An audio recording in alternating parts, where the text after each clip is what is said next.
Here is part 2 of my AC unit installing my Skoolie. I cut that piece of metal so that I could screw it down to these spots. These rivet lines here. And then that's the measurement I need to cut out for the roof mount. Now I use 14 gauge steel here so that I could measure it all out. And that's a decently thick steel. That way I have some support here with the AC on it. Now some people do one or both sides. I am doing both sides with the 14 gauge. So the outside, and then I have a piece for the inside as well.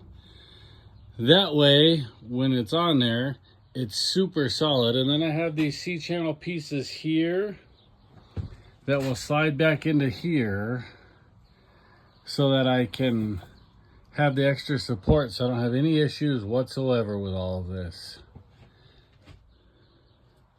Once again, I use 14 gauge steel, my Skoolie.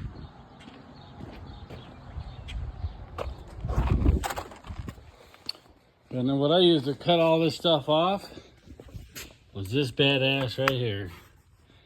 The Milwaukee cutoff wheel. So instead of having a grinder on it, I've got a cutoff wheel on it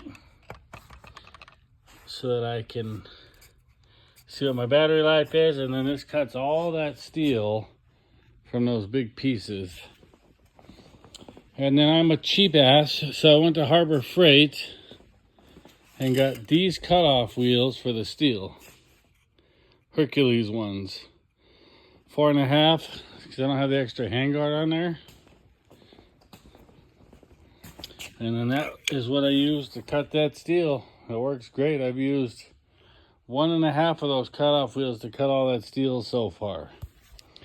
And that's 2 sheets of 14 gauge stainless steel. Once again, that's all the mount stuff I need so I can make that fit the Skoolie. So I'll have nice air conditioning in there. And that's the bracket mount that squeezes together and holds this AC unit to the roof. Right there in those spots. That's what these bolt holes here are for.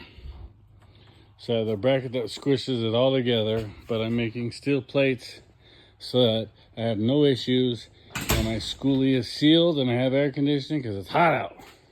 So, once again, I will see you guys real soon. This is Cadillac Chad. I'm in Casper, Wyoming. Thank you.